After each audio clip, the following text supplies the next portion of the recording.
Every generation of anime gives us a different kind of hero. Luffy, the dreamer, the boy who turned freedom into a weapon, laughing in the face of kings and governments.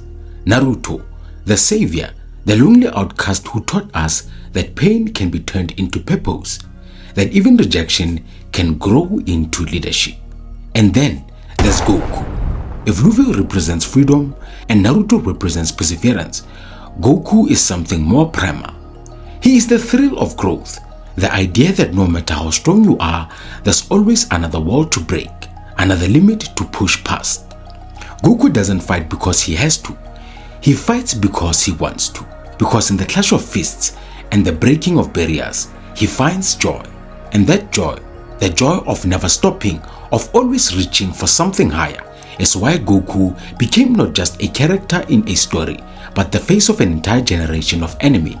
In this video, we're going to break down Goku's journey, his battles, and his legacy, and ask if he truly is the greatest anime protagonist of all time. Long before gods, galaxies, and ultra instinct, Goku was just a boy living in the mountains. No destiny, no prophecy, just a kid with a tail, a staff, and an appetite big enough to scare entire villages. His world was small, catching fish, training in the forest, meeting his first real friend, Bulma. And yet, even in those early Dragon Ball days, something about Goku felt different. He wasn't weighted down by the tragedy like Naruto. He wasn't driven by vengeance like Sasuke. He wasn't even ambitious in the way Luffy was. Goku was simple, almost too simple. He wanted good food, good friends, and a good fight. That was it. But inside that simplicity was clarity. He didn't overthink, he didn't scheme, he just moved forward. He gave Dragon Ball a unique kind of charm. Watching Goku in those tournaments, learning under Master Roshi, competing with Krillin, you weren't watching destiny unfold. You were watching growth in its purest form. And maybe that's why people connected with him. And that simplicity, that mountain boy innocence, became the foundation of one of anime's greatest legends.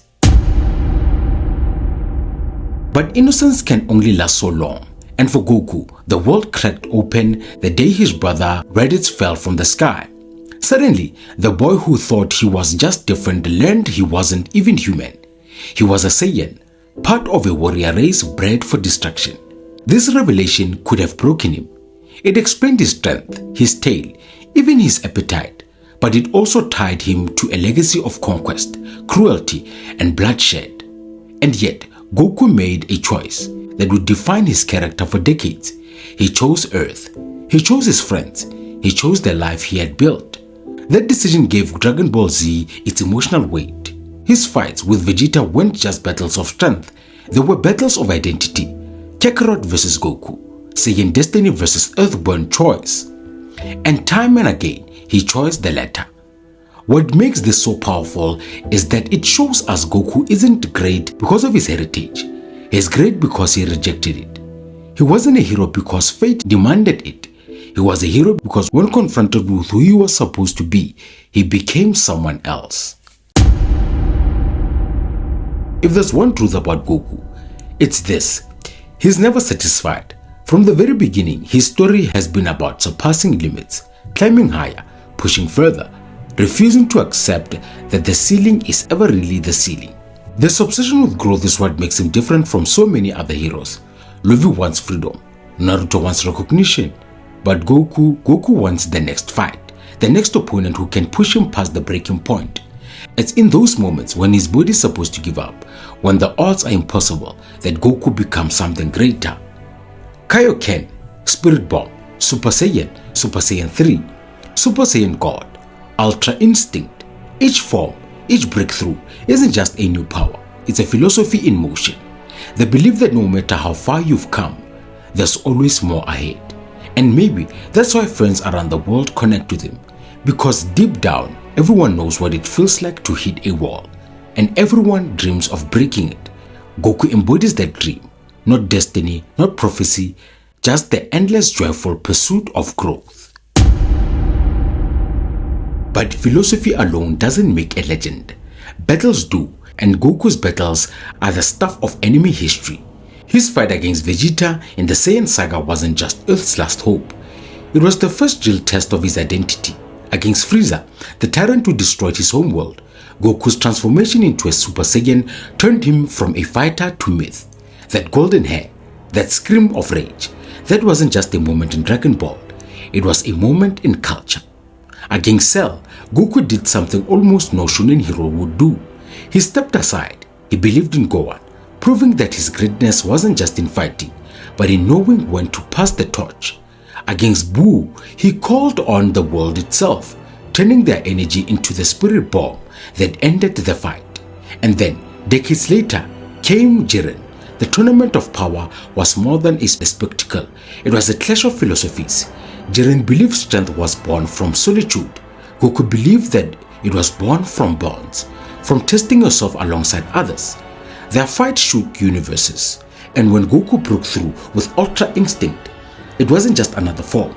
It was the ultimate expression of his ideology, instinct, growth, and mastery in the perfect balance. These battles aren't just fights. They are milestones. They tell us how Goku is, who he became, and why his story still resonates across generations. For all the explosions and transformations, Dragon Ball has always been about more than just power. It's about people, and no one proves that more than Goku. His first rival was Krillin, equal parts of friend and competitor. Their bond carried the humor and heart of early Dragon Ball. Then came Piccolo, once an enemy who became family. Vegeta, the proud prince, who went from foe to equal to partner. Even Frieza, once embodiment of everything Goku hated, fought by his side in the tournament of power. These bonds reveal something essential about Goku. He doesn't fight for glory. He doesn't even fight for peace in the way Naruto does. He fights because it brings people together. Because in the clash of fists, there's understanding, respect, there's growth. It's why people rally to him. Enemies become allies, while universes watched in awe as he battled Jiren. Goku doesn't just break limits, he breaks barriers between people. And that more than any transformation is what makes him legendary. Every era of anime has its icons, but Goku isn't just part of the conversation. He's the starting point. Before Naruto's Never Give Up, before Luffy's I'll Be King of the Pirates, there was Goku, hungry for food, adventure and strength. He defined the template for the shōnen hero, cheerful, determined, endlessly curious, always chasing the next level. But Goku's influence didn't stop at anime. He became a cultural icon worldwide. From Saturday morning TV in the 90s to memes, video games, tournaments, Goku is more than a character, he's a symbol. Super Saiyan became shorthand for transformation. Ultra Instinct became shorthand for mastery. He's not just recognized in Japan, he's recognized everywhere. And maybe that's why he endures, because Goku is universal. He represents something every person understands, which is the desire to grow, to be better tomorrow than you were today. In that way, Goku isn't just the greatest anime protagonist, he's one of the greatest fictional characters of all time.